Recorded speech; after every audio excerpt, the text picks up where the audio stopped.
Hello friends, আমি তনুশ্রী। আমার রান্নাঘরে প্রতিদিনের মতন আবার একটা রেসিপি নিয়ে চলে এসেছি ফ্রেন্ডস।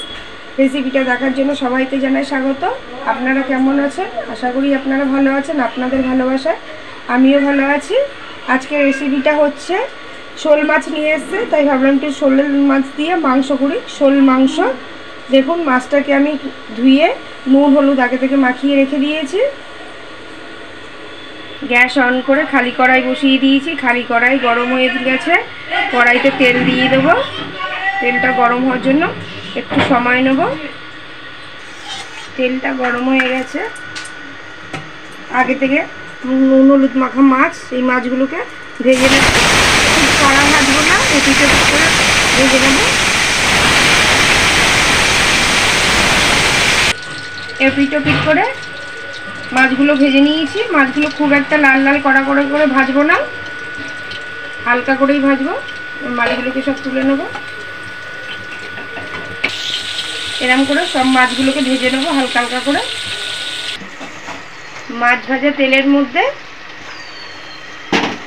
ঠিক মাংসর মতন দেখুন আলুগুলো কেটেছি। মাংসতে যেরকম আলু দিই, আলুগুলোকে আমি কেটে হলুদ নুন মাখিয়ে রেখেছি। এগুলোকে একটু লাল লাল করে ভেজে নেব।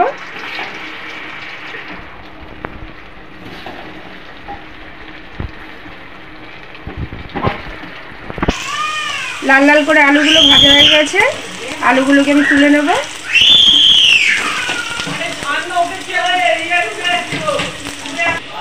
আলু ভাজা গরম তেলের মধ্যে ফোড়ন দিয়ে দেব। গোটা জিরে, লং, এলাচ, দারচিনি। ফোড়নটাকে একটু ভেজে নেব। ফোড়নটা ভাজা হয়ে গেছে। আগে থেকে পেঁয়াজ কেটে রেখেছিলাম, পেঁয়াজটা দিয়ে দেব।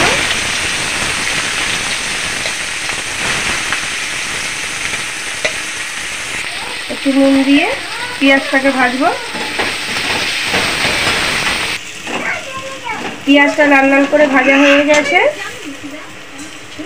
আগে থেকে বেটে রেখেছিলাম আদা আর রসুন দিয়ে দেবো। একসাথে ভেজে নেবো একটু। আদা রসুনটাও ভাজা হয়ে গেছে পেঁয়াজের সাথে। মিক্সিতে আমি একটা মশলা করে রেখেছিলাম ফ্রেন্ডস।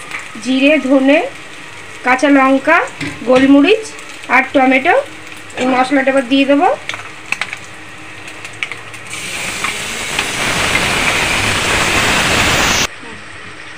মশলা দিয়ে দিয়েছি। এর মধ্যে হলুদ দিয়ে দেবো, লঙ্কার গুঁড়ো দিয়ে দেবো,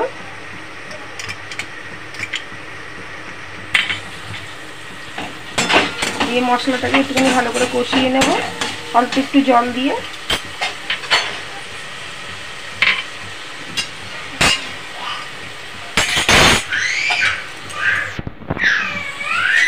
অল্প একটু জল দিয়ে কষিয়ে নেব ভালো করে।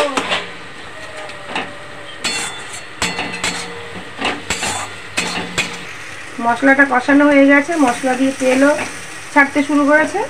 এবার আমি অল্প একটু জল ফের দিয়ে দেবো।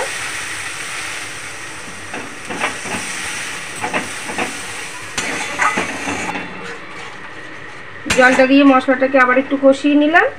এবার আগে থেকে যে আলুগুলো ভেজে রেখেছিলাম, আলুগুলোকেও দিয়ে দেবো মশলার মধ্যে।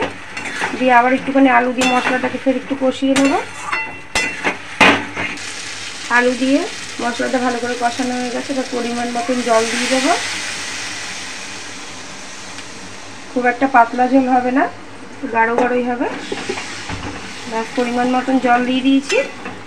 জলটা একটু ফুটলে তারপর মাছ ভাজাটা দিয়ে দেবো।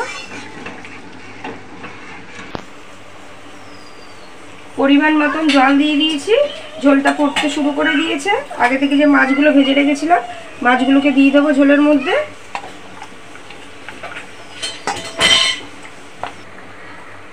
মাছ সমেত ঝোলটা একটু ফুটতে সময় দেব। ব্যাস, ঝোলটা ফুটে গেছে, তৈরি হয়ে গেছে শোল মাংস। নামানোর আগে স্বাদ মতন আবার একটু নুন দিয়ে দিলাম। সানরাইজের গরম মশলাও দিয়ে দিলাম।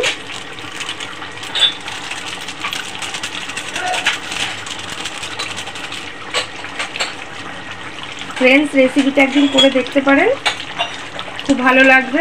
এরকম শোলের মাংস গরম গরম ভাতের সাথে। যদি তাহলে ভালোবেসের মতন প্রতিদিনের মতন লাইক শেয়ার সাবস্ক্রাইব করে দেবেন। ভালো থাকবেন, সুস্থ থাকবেন। Thank you.